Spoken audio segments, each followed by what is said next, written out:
Well, structural design of a trapezoidal combined footing. Let us see how we can do that.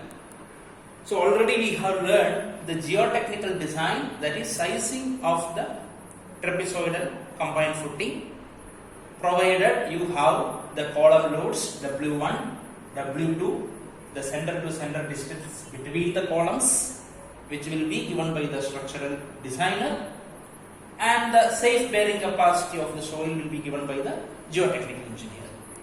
So in the structural design also, the first step is sizing of the footing. So sizing of the footing means you have to find out what is the total length required, then B1, B2, shorter edge and longer edge B2, and also the projection of the footing from the center of the columns. So this side it is A1 and on the right side it is A2. So all these are calculated during the geotechnical design of the footing, right? So first step in structural design is the same geotechnical design, that is the sizing. Then second step is to find out the net upward pressure. Net upward pressure in kilonewton per meter square will be nothing but the total column loads factored, that is multiplied with a factor of 1.5 divided by area of the footing.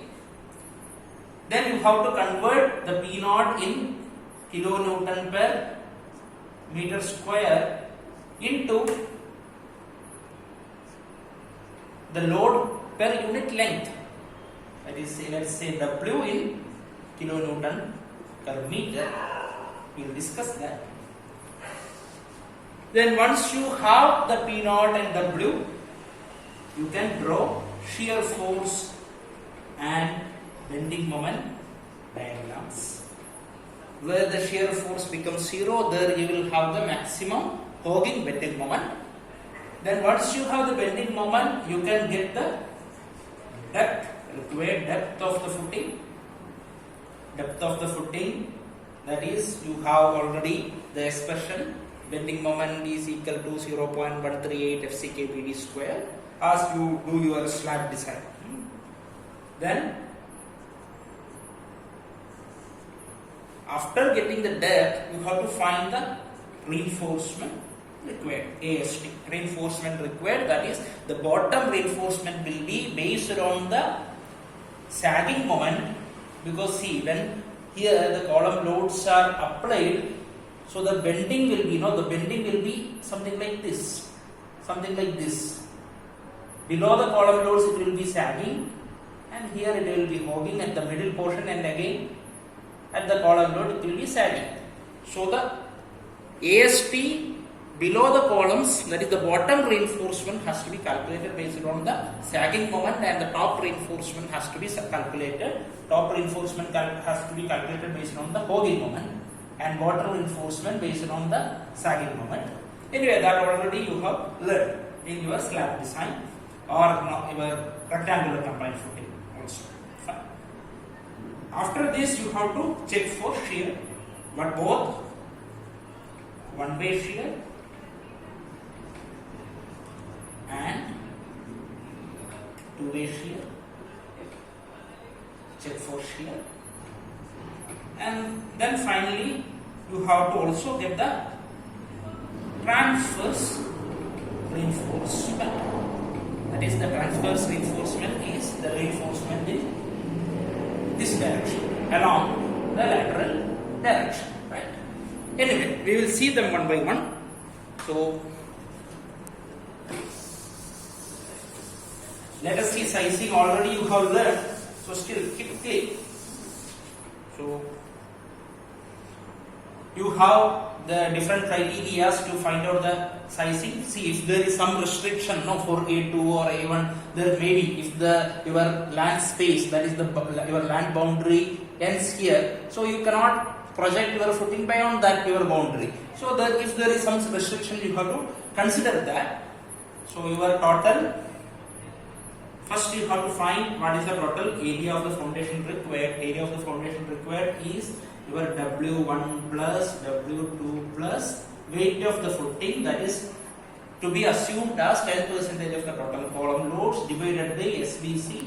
Safe bearing capacity will be given by the geotechnical engineer, by the site engineer after soil investigation. So this is your area of foundation required, and for a trapezoid, area of foundation required is, or area of a trapezoid is L by 2 into B1 plus B2. So this is your criteria number 1. Then you have to find out where is the centroid of this trapezoid, and the centroid of the trapezoid should coincide with the center of gravity of the load setup, right? So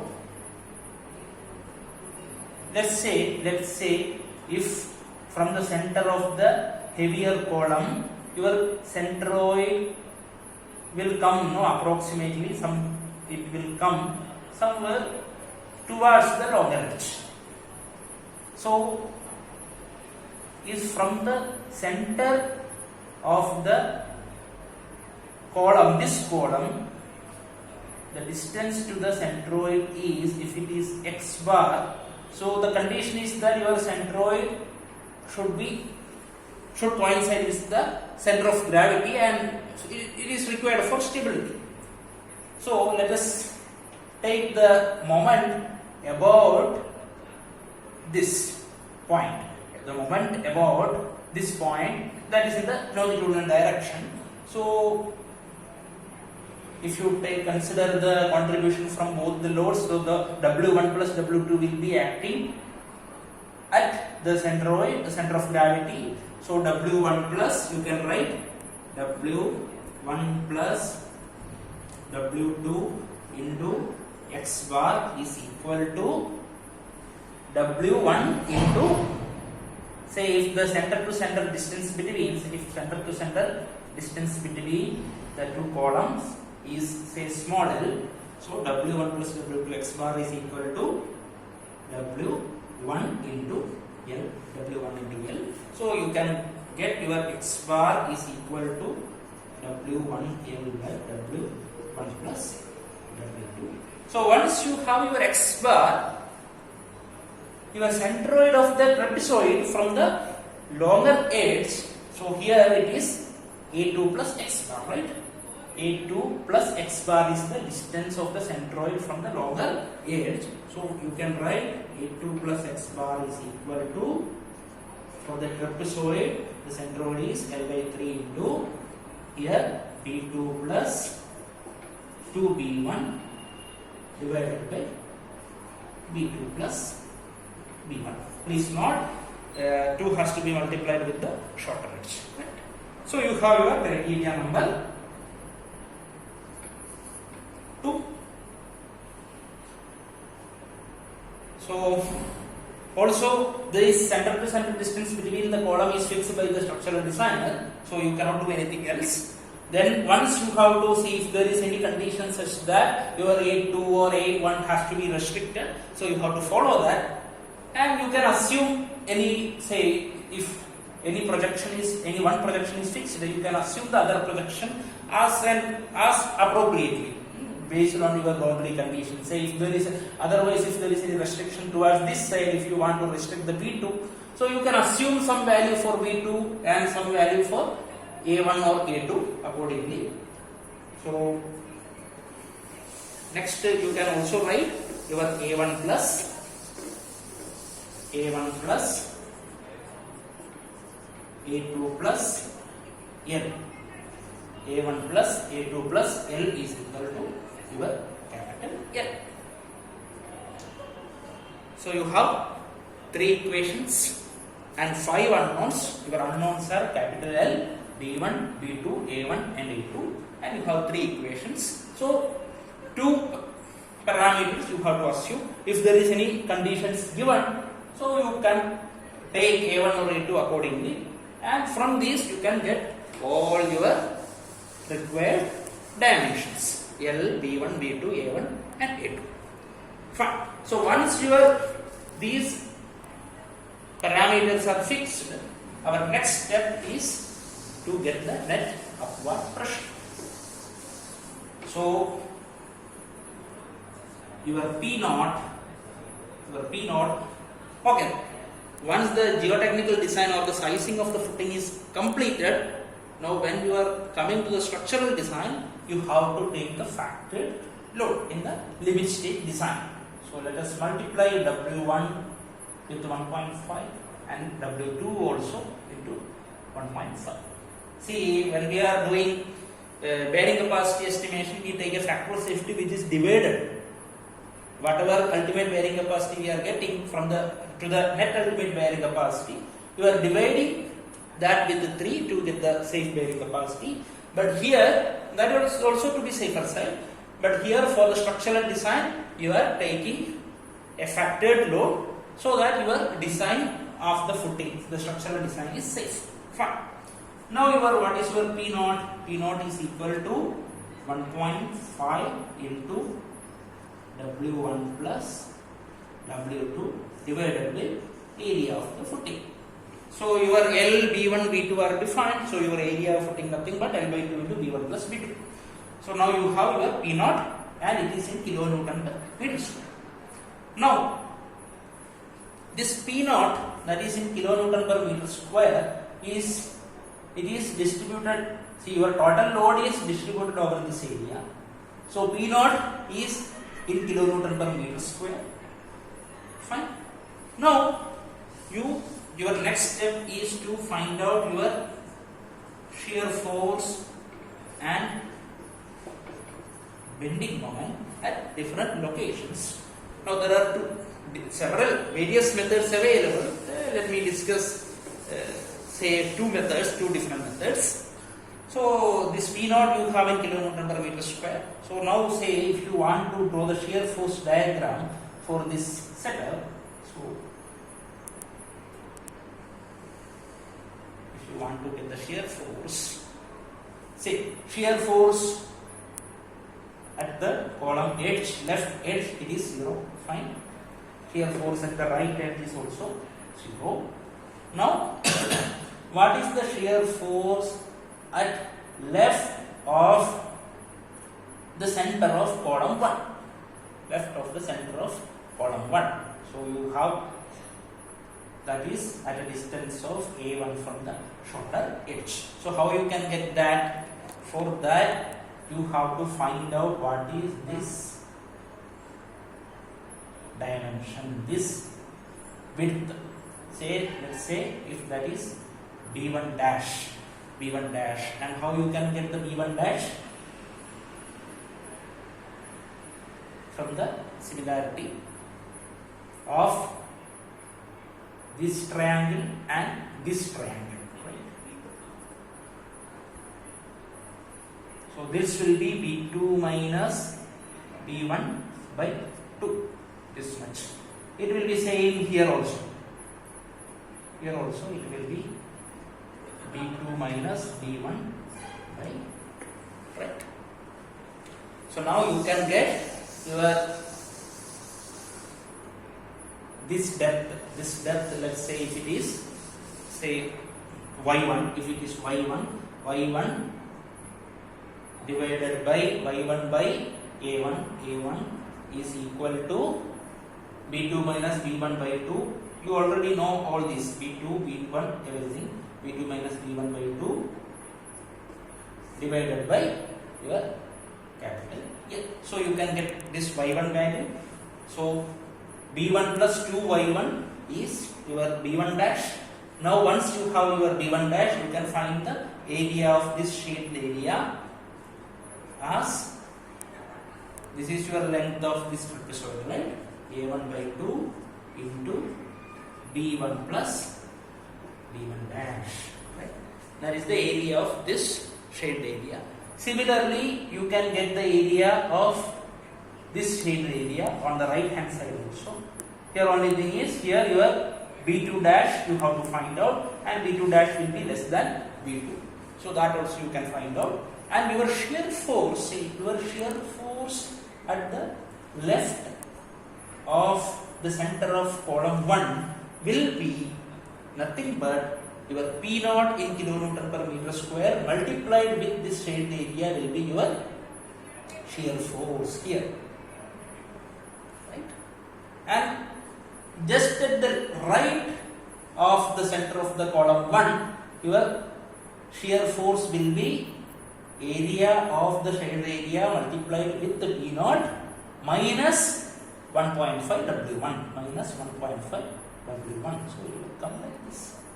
And similarly your shear force, so on the right hand side it will be in the opposite direction. So shear force here it will be this shaded area at the right of the column 2, it will be this shaded area multiplied with the P naught, because P naught is in kilonewton per meter square, this area is in meter square, so you will get the shear force in kilonewton, right?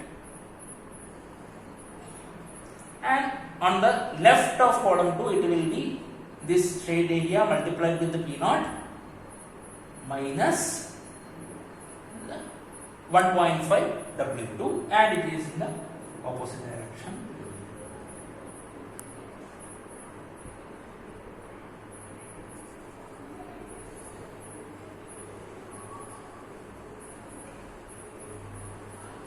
Then there will be a point where your shear force becomes 0 in between, and let's say if that happens at a distance of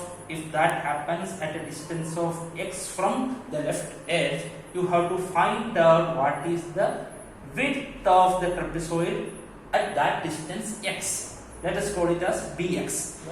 Bx. So if this is your y,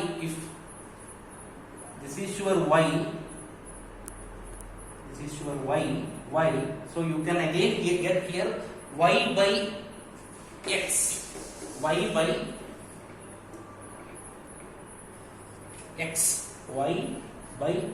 is equal to b2 minus b1 by 2 by L, b2 minus b1 by 2 by L, and you can get the y value. Once you have the y value, your bx is equal to bx, that is width at distance x from the shorter edge, bx is equal to b1 plus 2y. So you have your bx value. Then take the area for this entire shaded area.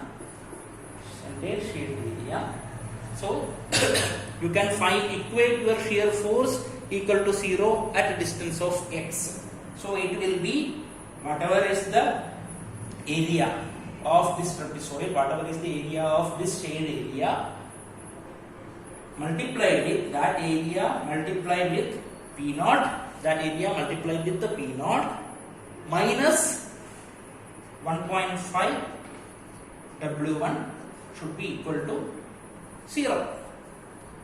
So this area is a function of, and this area is nothing but, this A is nothing but x is the length of trapezoid, x by 2 into, that is x by 2 into b1 plus bx, x by 2 into b1 plus bx. So this area is a function of x, and P naught you already calculated, minus 1.5 W1 is equal to 0 and W1 is not. So you can find out what is the value of x, means that what is the distance from the shorter edge where your shear force becomes 0, right?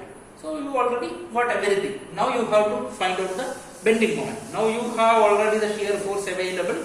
Now finding out bending moment is very easy. See, bending moment at this point it will be, see, area, this shaded area multiplied with the P naught, that is the force acting, right? It will be acting at the centroid. So this centroid you have to find out. This centroid from the longer edge will be at a distance of A1 by 3 into B1 dash plus 2B1 by B1 dash plus B1. So whatever is the force, that is P naught into this area multiplied with this distance, that will be the bending moment at this point. So you can draw your bending moment diagram accordingly.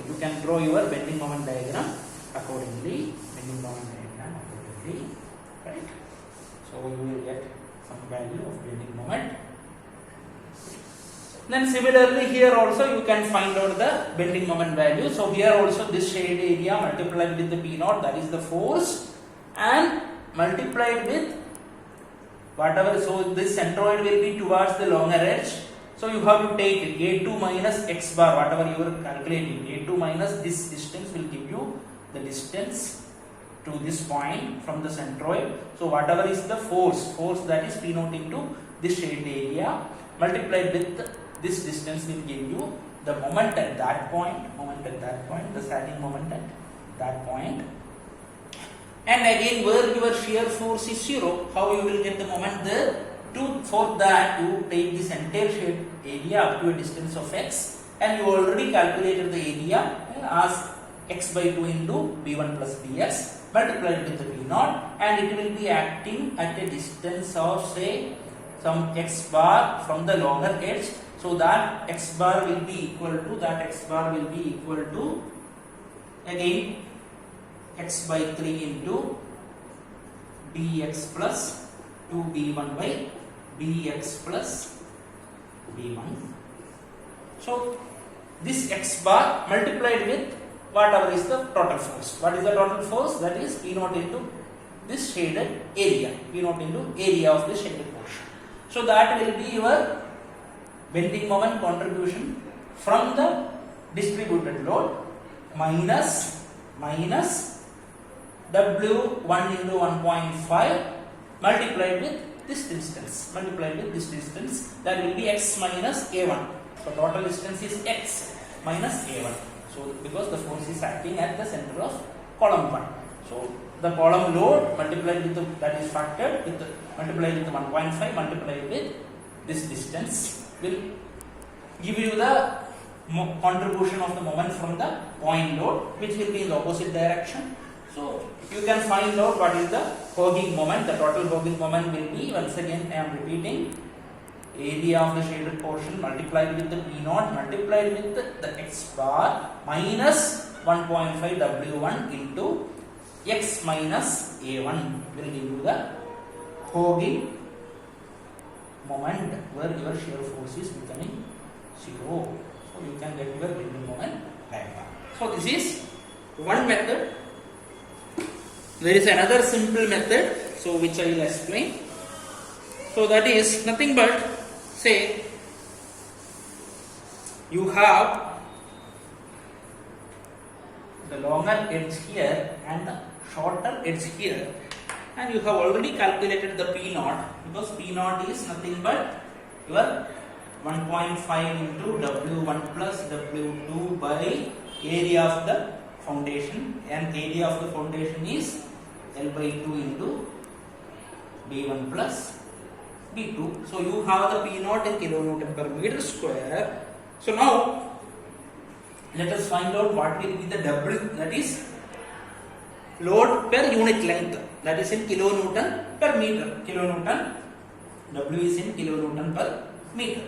So now at the location of the shorter edge, say if you want to draw, so what is the value of W here? It will be nothing but your P naught into B1, because P naught is in kilonewton per meter square multiplied with the length of the shorter edge will give you the W at this point, and that is in kilonewton per meter. And what is the value of W here at the longer edge? It will be P naught into B2, right? So it varies linearly. So you can write, see your value of W,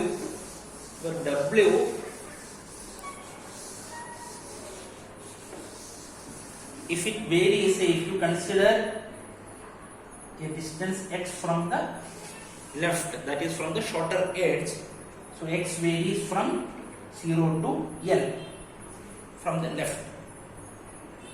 So the value of W at any point x can be written as P0 D1 plus P0 D2 minus, that is P0 D2 minus P0 D1, that is this portion, right?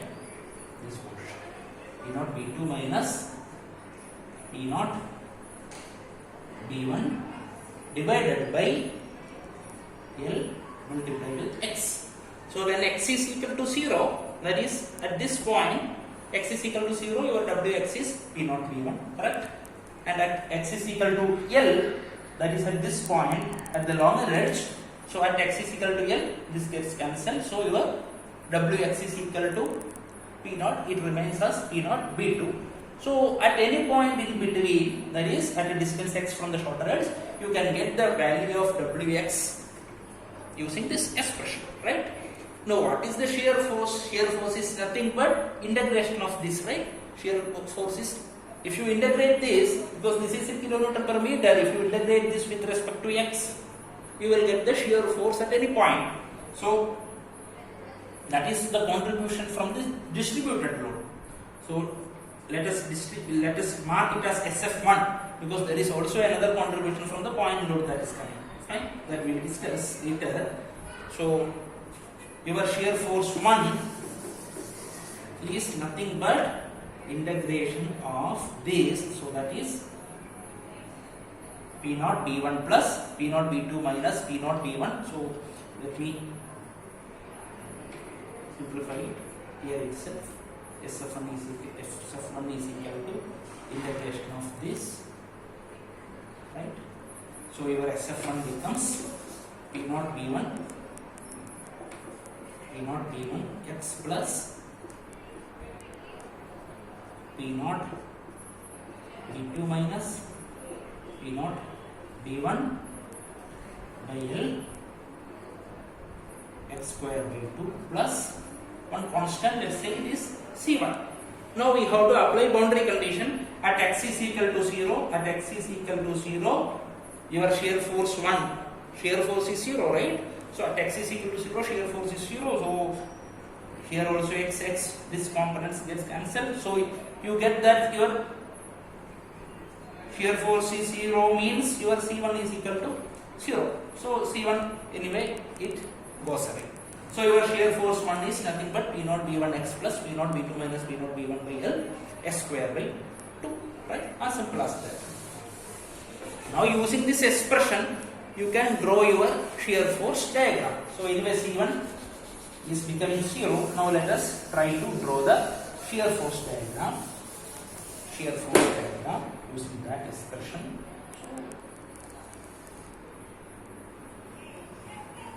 Here shear force is 0, at left edge shear force is 0. So at a distance of A1, that is to the left of the column 1, your shear force will be nothing but it will be P0, there your x is equal to A1. So it becomes P0 D1 A1 plus P0 D2 minus P0 D1 by L A1 square by 2, right?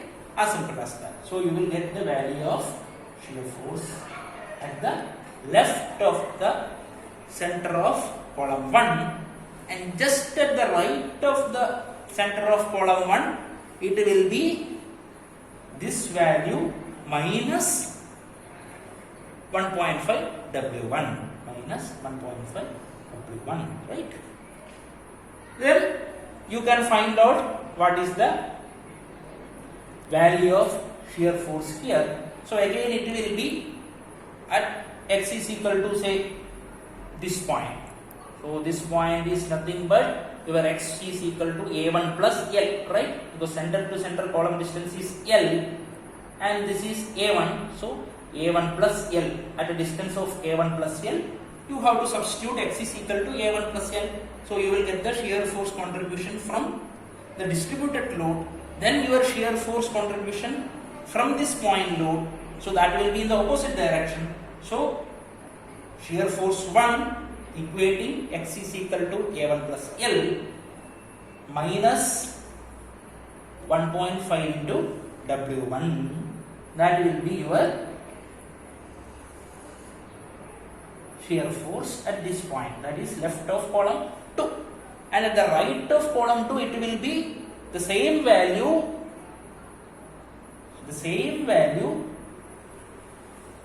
minus 1.5 W2 minus 1.5 W2. And here, if you calculate, you get automatically, you will get 0 at the both ends. So this is how you can draw the shear force diagram. And how you can get the point where shear force becomes 0. So let us do the calculations. Your SF1, no, SF1 and SF2, your total shear force is contribution from SF1 and SF2. So say if this happens, shear force becomes 0. Say if shear force becomes 0 at capital X, say if it happens becomes 0 at capital X, what you have to do is, let us substitute X is equal to capital X is equal to capital X. So your total shear force is becoming 0. So this is the contribution from the distributed load minus 1.5 W1, that is the contribution from the point load, column load, which is in the opposite direction, and that shear force has to be 0. So you equate this. So your P0 V1 capital X plus P0 V2 minus P0 V1 by L, capital S square by 2 becomes equal to 1.5 W1. So all W1, B1, B0, everything L, everything is not. You can find out the X value where your shear force becomes 0. So this X value can be calculated. Once this distance is known where your shear force becomes 0, there your bending moment will be, the holding bending moment will be maximum. Now how we can get the bending moment value? Bending moment is nothing but, see, bending moment also has two components. One is M1 from the distributed load and M2 from the point load. So your M1 is nothing but, we have already calculated the shear force. So M1 is nothing but, if you integrate the shear force 1, you will get the M1. So M1 is equal to, so shear force 1 we have already got P0 B1 X. So it becomes P0 B1 X square by 2, right, plus P0 B2 minus P0 B1, P0 B2 minus P0 B1. It looks complex, but once you have all these values, it becomes just a number, because all these values are not, right? L, and then for the shear force, actually this was integrated as a square by 2, so here it becomes x cube by 3, and already 2 was there, so it becomes x cube by 6 plus C2. Again, apply the boundary condition at the left edge. Bending moment will be equal to 0. Bending moment will be 0. So at x equal to 0, bending moment is 0. So at x is equal to 0, if M1 is 0, this anyway is 0. So your C2 becomes 0. So you have the expression for M1 as just this term. Then your M2 is contribution from the point load. So at any point you can get, see, in whichever direction the component from the distributed load acting, because distributed load is the net upward pressure and your column load is in the downward direction, vertically downward direction. So it will be acting in the opposite direction. So at any point you can get the bending moment as M1, whatever you are getting. At any point X, you can get your bending moment as M1 minus the component from the point load, that is M2. So if you want to get the bending moment at the point where your shear force becomes 0, that is at a distance of capital X.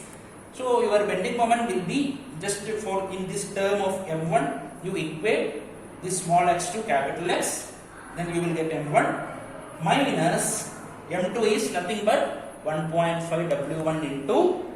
W1 into this distance, and this distance is capital X minus A1. Capital X minus A1 will give you this distance. So your total bending moment becomes, that is your Hawking bending moment, right? Your Hawking bending moment where your shear force becomes 0 is nothing but your M1 minus M2, right? And M1 is this expression and M2 is from the component from the point load, that is 1.5 W1 multiplied with whatever distance. So if you want to calculate the bending moment at the point where shear force becomes 0, so that is at a distance of capital X from the left edge, and the point load is acting at a distance of A1 from the left edge. So the distance between the point load and your point of interest is capital X minus A1. So by multiplying capital X minus A1 with the point load, factored point load, you will get the value of M2, right? So you can get the bending moment. So also that is your Hawking bending moment, and also you can get your sagging moment also. So let's try to draw the bending moment diagram. So at left edge it is bending moment is 0. So here the bending moment will be, again you have the same expression for M1. You equate X is equal to A1, you will get the bending moment at this point. Then again you equate X is equal to